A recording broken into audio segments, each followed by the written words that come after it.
It's my great pleasure to welcome today Grace Mausser for a discussion on the possibility that the largest city in the United States, New York, may soon have a left socialist mayor. And Grace is a political activist and organizer and also co-chair of the Democratic Socialists of America, DSA New York, one of the largest and most influential DSA chapters in the country. So Grace, she was and is one of the key architects of the Grassroots campaign that powered Zohran Mamdani's stunning victory in the Democratic primary for the New York City mayoral elections this past June. A breakthrough that sent a wave of hope and enthusiasm across the United States and also beyond, also here in Belgium, and despair for Donald Trump. And so this historic success would not have been possible without the tireless work of more than 10,000 DSA members in New York and over 50,000 volunteers nationwide. So welcome, Grace. It's a pleasure having you here in the podcast. Yes, happy to be here. Thank you for having me. No, it's our pleasure. And maybe it's good, Grace, that you tell a little bit about yourself, where you're coming from and what you're doing actually in the campaign in New York. Sure. So like you said, I'm one of the co-chairs of New York City DSA. We're now even in the last couple months nearly at 11,000 members in the city. And in this role, I am one of the primary leaders of the chapter. So we have a 20-member leadership body that manages the day-to-day affairs, and we have 2 full-time staffers. Everyone else is a volunteer. And as part of that, our job is both administrative and technocratic. You know, there's money to be managed and membership issues, but we're also setting the strategy for how our organization orients during the campaign, both during the primary and now heading to the general election on November 4th, and also how we will partner and govern alongside a mayoral administration, which is a new challenge for the modern left in America. We haven't really developed a way to be a partner with a politician who has that much power. So we're thinking through that alongside Zohran and his staff, and have to forge a new model, which is how I'm spending a lot of my time right now. Wow. I saw recently the cover of Time magazine, so a very influential magazine in the US and also in Europe. And there was a photo of Zohran on the cover, a democratic socialist on the cover, and the caption said, and I quote, "Over the course of 8 months, the democratic socialist and backbench state assemblyman Zohran Mamdani has gone from local longshot to likely mayor of America's biggest city." So 1 year ago, no one knew who Zohran Mamdani was. I met you in December Yes. in New York, and to be honest, I didn't know who Zohran Mamdani was, and now, like, everyone knows him in this short period of time. How did you manage to get him that popular? Yes, so he was unknown to most, but was widely known on the left in New York City, which is still a relatively small portion. The activist left in New York City, it's still not a huge portion, growing, of course. So he had a strong foundation to start from. Even in December of 2024, before most people knew him, there was a canvassing launch to knock doors, and it was meant to be a big event. Over 500 people came to this, even though, you know, with the public at large, he was not well known. But because DSA has worked with him since 2017, he's been in the assembly and active with the organization. With socialists in New York, he is very popular, and there was a lot of enthusiasm. So that served as the foundation to really expand rapidly his profile and the campaign's operational reach. I think that fact, paired with his very savvy and extremely disciplined message on his social media about how we deserve an affordable city, how we can have fast and free buses, universal childcare, and a rent freeze. That reached a lot of people. He was very approachable in those videos. The videos were often funny, but the core message about affordability really resonated, especially with younger New Yorkers. But by younger New Yorkers, I mean people under 50, not just people in their 20s, but people in their 30s and 40s who have young families and are struggling to pay their rent and their childcare and manage life in the city that they love and want to live in. And he really spoke to those needs. We will talk about it in a minute, but still on the idea, there is some candidate of the left, so a democratic socialist candidate to be mayor of one of the biggest cities on earth. And at one point, like we said, most of the people, they didn't know Zohran, and then there was an idea, maybe he should run for a mayor, and he was behind in the polls. Where did that idea came from? Because I can imagine at one point some people should say, "You're crazy. It's impossible. It's not possible to reach that point." But you did it. You did it. Where did this idea come from? Where did it originate? Yes. I mean, the 2024 presidential elections in the U.S. were instructive for us. Biden stayed in for too long, and then when he dropped out, there was not an open primary, and it was just handed to Kamala Harris, who, of course, is moderate, even conservative in many ways. And then she lost pretty badly to Donald Trump. And many socialists and leftists have long believed, and I know your party agrees, that the answer to the right and to fascism has to be socialism. The moderates have failed again and again. So in New York City, Donald Trump is not in charge, but the current mayor, Eric Adams, was tied to Trump, kind of had a lot of corruption scandals in the style of Donald Trump. And there was this early idea that if we had a real leftist present a populist vision, a populist and inclusive vision of the city, that could become a popular figure, a popular platform, and a way to really challenge Eric Adams. Of course, as the campaign developed, this was initially, we thought Eric Adams was going to be the primary opponent. As it developed, it became Andrew Cuomo, who also has an extremely checkered past. He resigned in disgrace.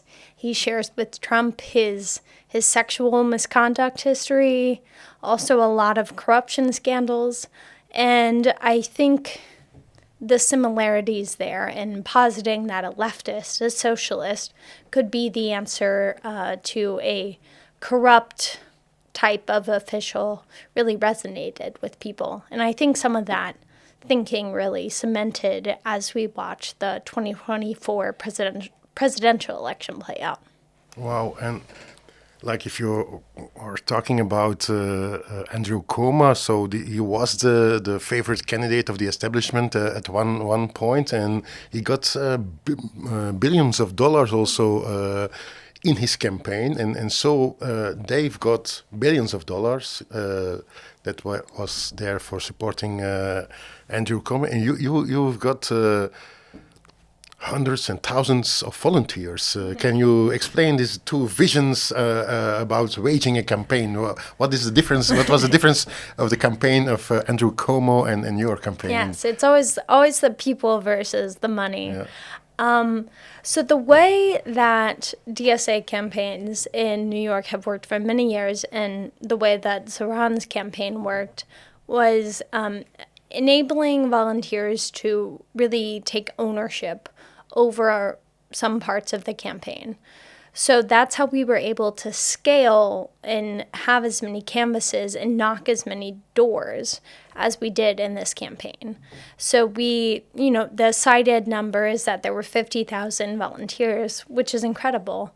But one number that's really important for how we did that is that there were 500 canvas leads. We often called them field leads. So these were 500 people who were trained on leading canvases of people, usually around 5 to 20 other people. And they could go all over the city, and without a lot of oversight from paid staff, knew what to do. They had the literature that you handed out. They knew the talking points.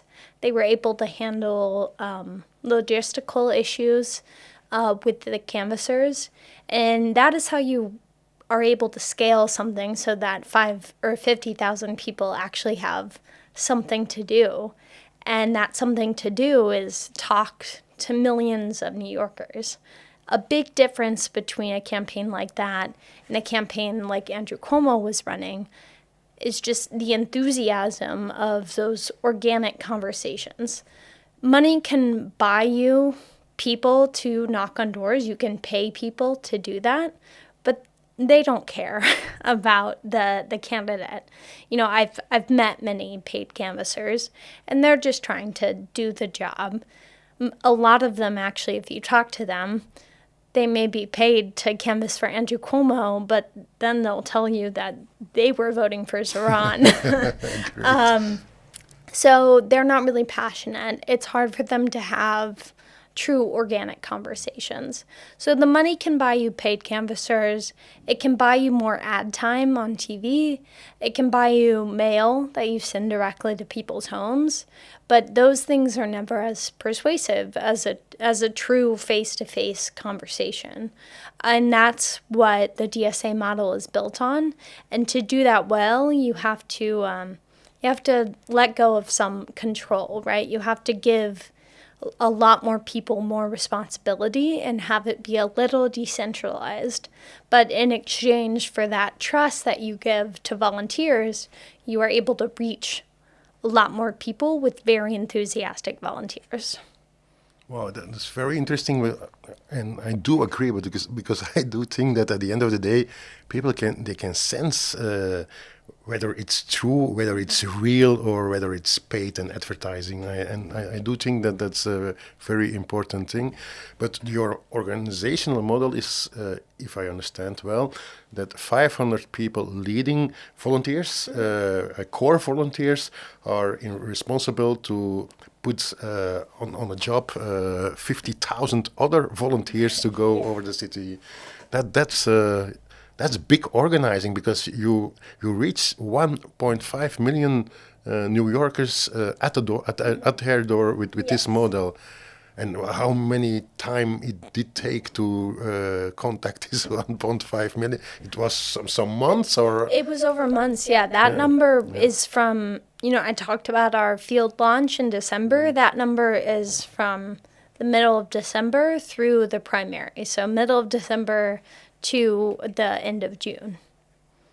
Wow. So it took, 7 months. I was in December I was visiting DSA in New York.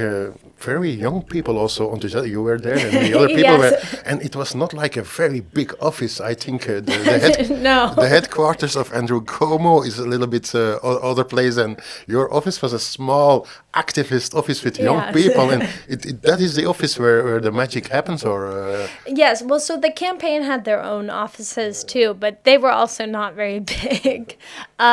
But that is, it's a small office in Chinatown in New York, and we're entirely funded by member dues and member donations. We try to follow a union model in that way. And our money, like I said, we have 2 full-time staffers, but the people you met with were all volunteers. Our leadership are unpaid.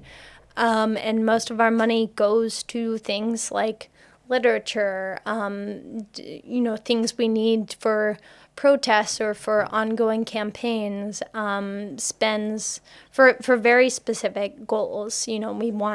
We're setting up a legislative campaign right now to tax the rich, which we need to fund Zohran's agenda. So that will have a budget, and that's where our money mostly goes. And we are looking for a bigger office, Okay, but it yeah. probably won't be very fancy either. And then there's a question. So the contact at the doors and by phone is a personal contact. Is the main thing, I understand.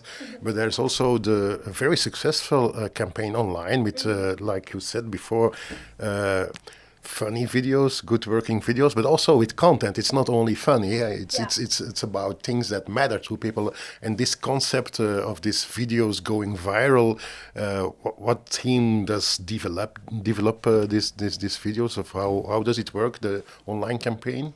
Yeah, there was an early decision from the campaign to invest in video content. So they hired a team of professional video developers and directors, or one director. It wasn't, a whole studio. But they invested early in that and correctly assessed that Zohran has a lot of charisma, is a prodigious political communicator, and that getting that out to as many people as possible would be critical. As you suggested, though, a lot of establishment media, especially early on, wanted to dismiss his tactics as a TikTok phenomenon or the virality as purely a phenomenon of slick video production. But really what made the videos stick was that he was on message about affordability, about free transportation, childcare, things that really matter to New Yorkers, and he hit those points in every single video. Another aspect of the videos that I always like to highlight is all the videos are outside. They're in the streets of New York. I think sometimes he goes into a bodega or into a diner, but they are in New York institutions, invisible places in the city that regular people visit. And that visual language was really key to his campaign. Even the graphic design was pulled from bodega. Our convenience stores have a very distinctive visual language. And he pulled his logo and his website from that visual language, and then he doubled down on that in his videos. I think those visual and artistic choices combined with the affordability message made it so that the videos really did go viral, reached a lot of people, but then if someone saw the video, wanted to take action, the robust campaign canvassing operation made it easy for them to do that. They could, click on their phone that they wanted to get involved and do so very easily. Wow. And about his teams, because at the end of the day, it's campaign tactics, but it's to change the policy of the city and affordability, free transport, childcare, you mentioned. How did you know that these topics were the main topics should be the main topics in New York? Where did this knowledge came from? Mm-hmm. A lot of it was built from projects that DSA and that Zohran have been doing for many years now. The rent freeze housing, centering tenants, is a long-term project of socialists and the left in New York broadly.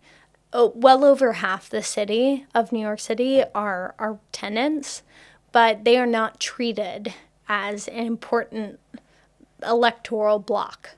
And trying to organize them to vote with their interests, their tenant interests in mind, has been a long-term project. So that the rent freeze demand has been around for many years. The childcare demand was born out of really just looking at some left-wing papers that showed that the people who are most likely to move out of New York City are middle-class families. There's a lot of panic whenever you talk about taxing the rich, that billionaires are going to leave New York City. They're never going to leave New York City. People want to be in New York City, especially if you're rich. I imagine it's very fun to be a billionaire in New York City. But the people who are actually forced out are young families, young middle-class families. And that is because childcare from the ages of 0 to 3 or 4 is almost as much as rent for most families. People pay $20,000 to $30,000 a year for daycare for infants and toddlers. So that was kind of an obvious affordability, one that pairs well with the rent demand. And then buses have been the fast and free bus demand. That's been a project of Zohran when he was in the assembly. So he wanted to be able to build on that. He won bus pilots in his district, free bus pilots, and saw that ridership went up. Crime on buses actually went down, particularly assaults against bus drivers. So the bus driver union was also interested in this particular demand. So that really built on work he had been doing. In one of his videos, Zohran, in an early stage of the campaign, he said he talked also with people that had been voting for Donald Trump. How was that important? Is that important also to try to have some Trump voters again in the Democratic camp and in the socialist camp? Is it possible? What's your experience? Yeah, I think it's possible. There are many. I mean, Zohran talked to them, those voters. There are voters too. In conversations with Congresswoman Ocasio-Cortez. She and her team will tell you about voters who voted for Donald Trump and also voted for AOC, right? Like, it seem like opposites in many ways. But really what they want is, in many cases, is change. And a lot of people were also talking about not wanting to go to war and maintain wars, especially in Gaza and even in Ukraine. So that was something Trump was talking. He hasn't really followed through on it, but it's something that Trump was talking about when he ran for president. I do think it's possible to pull people away from fascism with other types of inclusive populist messages. And in fact, 30% of the electoral area districts that went for Trump in the 2024 presidential race voted for Zohran. 30%, 1 on 3. 1 in 3, yes. Yeah, wow. So not all of them, but pretty good for conservative districts that went Republican, and then they went socialist in June. And aside from the socio-economic themes like housing, childcare, free transport, etc., the question of war and the question of Palestine, is it an important question? Some people claim that the Biden-Harris support of Israel's genocide made them lose, also the Democratic Party, I'm talking now, the presidential election, because they were, it was against genocide Jew supporting Israel all the way. Is it important also in New York, this theme of Gaza and Palestine? Yes, Biden and Harris's support for Israel was extremely demobilizing for Democrats. In New York City, for example, you see a big swing to the right in the 2024 presidential election. But if you dig into it, though, the reason for that is that Republicans voted in the same numbers, the same percentages of Republicans turned out to vote. But Democrats stayed home. There were fewer Democrats that even went to go vote. And I'm fairly confident that a large reason for that is that they weren't listening to their base about people's declining support for the government of Israel's actions. And you can see that in poll after poll, that the vast majority of Democrats, even if they aren't willing to call it a genocide, which of course it is, they certainly don't support what Israel's doing. And the Democratic Party won't say that. I think Zohran saying that, and he came to the left as a founder of his university's Students for Justice in Palestine organization. Zohran having the boldness to say that and just be very clear about his stance on Palestine, I think has been very mobilizing for a lot of people. We all know that the mayor of New York City doesn't set foreign policy, but having someone with such a big platform normalize saying that it's a genocide, saying that the Israeli government is committing war crimes is really important, and giving more room to other more moderate politicians to hopefully be a little braver and start claiming that as a policy mandate as well. Yeah, I think that's very important. That's this counter current that you're creating. I remember also myself and with Onno and Laura coming to you in New York in December. There is an idea in Europe like, okay, the US is completely fucked up. It's all fascist. It's ICE, and there is ICE. There is Trump. There is crazy things happening. Also, there is a National Guard being sent to Washington, etc. But then we spoke with a lot of people, and we admired really the work and counter current. There is also this other US from the bottom up, and you're trying to organize. And what's now, if you zoom out and you see the whole of the US, and now what is 9 months of Trump, 9 months of it's 9 months now. Yes, Yeah, he 9 came months. in Yeah, January. yes, of his Agenda 25. And on the other hand, there is the protesting in the U.S. What's your idea now after 9 months of Mr. Orange in the White House? I wish I could predict what he would do. I mean, I'm feeling hopeful in some ways. Of course, winning the primary and hopefully winning the general election in November means that there is going to be a powerful person who is committed to resisting fascism. I'm trying also to be realistic, though, about what is possible for the city government. Zohran can't really stop ICE from coming into the city. He can enhance protections for a lot of our neighbors, but he doesn't have an army to stop ICE from doing. Are they already doing it in New York City also? They are, and we expect it to get worse. It's not at the same level that it is in some other cities like LA, and then Washington, D.C. has had the National Guard come in. Trump is talking about doing the same thing in Chicago. I would not be surprised if there's a increased National Guard and ICE presence in New York within the next 6 months, which is really scary and sad. And there's pretty severe limitations to what any mayor could do about that. And before the election yet, because I think what you're doing, you're a group of young people, enthusiastic young people, setting a socialist agenda in the United States and winning also, not losing, but winning on. But Trump is not happy with you guys. I don't think so. No, I don't think so either.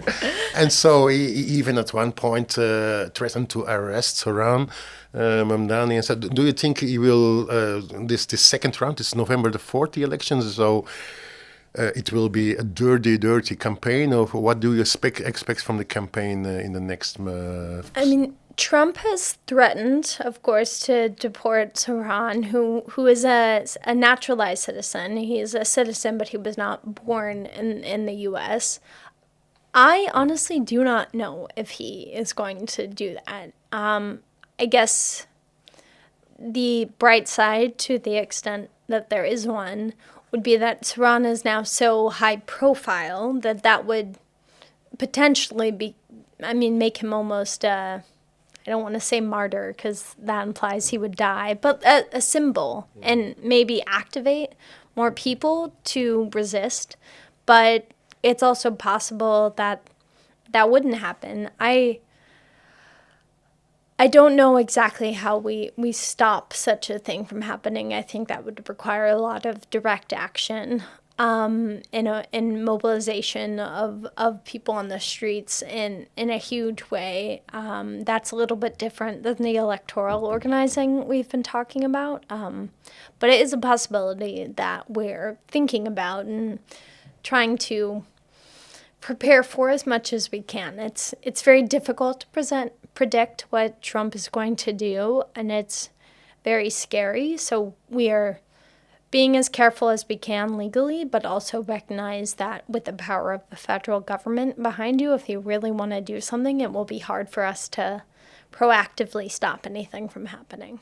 So on that level, also for our listeners, it's important, I think, also that there will be international solidarity if something happens with Zohran, that there is fuss everywhere should this happen. But going back to the positive scenario, the other scenario that would be not, it's not easy neither, because like if you gain, and Zohran would be the next mayor of New York. It would be a huge victory.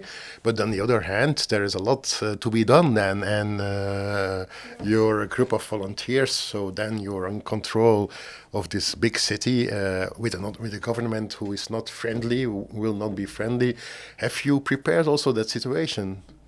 Yeah, so much of what we're doing right now is developing plans for how we will be a partner in governing with the Mamdani administration.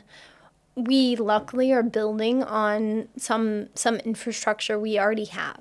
So we have 11 elected socialist officials in New York City right now, 2 in the city council and 9 in the state legislature. We have built what we call a socialist in office committee with them, and we meet every week collectively with their staff and with members of our leadership to strategize together, to pick priorities, to discuss what they have learned from inside the legislature and how we can use that to apply strategic pressure outside of the legislature. So we have this infrastructure that is, I think, fairly unique in America, right? We're trying to build something like a party in a country where a true party system does not really exist. So we have this model, and we're trying to figure out how to adapt that to apply to an executive level office. We haven't figured it all out yet, but luckily there are a lot of ties and connections and trust already between Zohran's campaign and DSA. A lot of his top staff are cadre DSA members.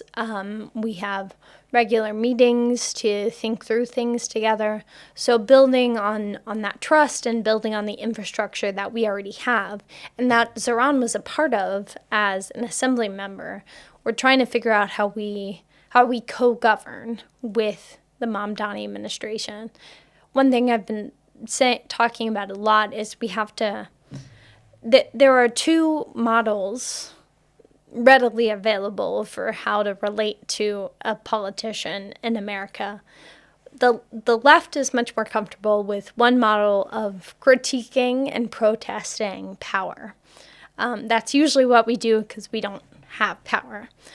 Then there's this other model that more establishment groups use when they have a politician in power, which is basically to run cover for them, to excuse them, to justify what they do. And we are trying to develop a third model where we have co-governance, or I'm starting to think of it as mass governance. But we need to develop that model where we're not just critiquing and protesting Zohran. He's one of our own, and we put him there. Nor are we just making excuses for him, but we're actually working with him to push the apparatus of city government to the left and to make it as populist and to serve the working class, to push it as far in that direction as we can.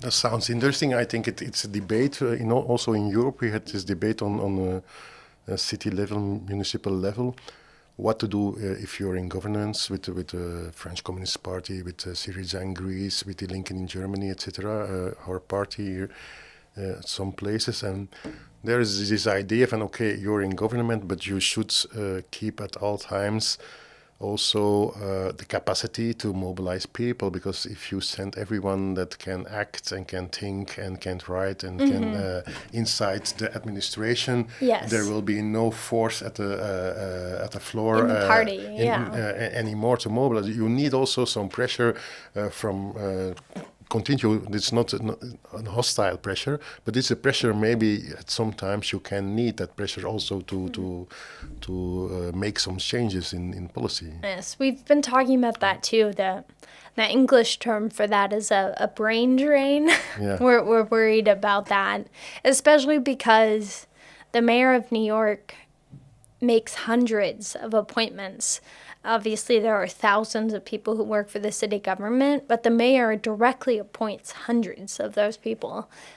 So we want good socialists in those positions, but we also need good socialists to stay on the outside and stay on the movement side. So trying to find that balance has been a challenge. Okay, it will be a challenge, but it's an interesting challenge. It's a good challenge to have. Yeah, yes. Yeah, it's a positive challenge. Yes. And for Zohran Mamdani himself, what does it mean for him? Because all of a sudden he is a well-known guy. He's on the front page of the Time magazine. Everyone is speaking about him in the world. Every eyes is on Zohran Mamdani. Does he still sleeps well? I don't know if he sleeps. He cannot really go outside like a normal person anymore, because everyone knows what he looks like and they stop him for photos, and it has been an adjustment for him to have to go. He can't take the subway so much like a normal person anymore. He has to kind of plan to be stopped and talk to people and take photos. But his spirits seem quite high. I know it's been a big adjustment for him, but he truly is a very optimistic and energetic person. We had a meeting with him just 1 week after the election, and it was just 4 of us, and the other 3 of us were like, oh, we're so tired, it's been so exhausting. After you win, sometimes you get to rest, but actually there's been so much to do. And he was like, oh no, I feel great, you guys are tired. So he really is as energetic as he seems. I don't know how much he's sleeping though. I can't imagine very much. Okay, Grace, thank you. You are energetic too, and there's positive vibes you're bringing. We all know it will be difficult. There will be the elections on November 4th, but it will not be the end of the struggle. Thank you very much of being here. Yeah, thank you for having me. No, our pleasure, and a nice stay in Belgium, and good luck. We will stay in contact. Yes, thank you. Thank you. Je luisterde naar Kantelpunt, de podcast over een wereld in volle verandering. Zin in meer? Abonneren helpt echt, zo mis je niets en steun je ook het project. Dikke merci.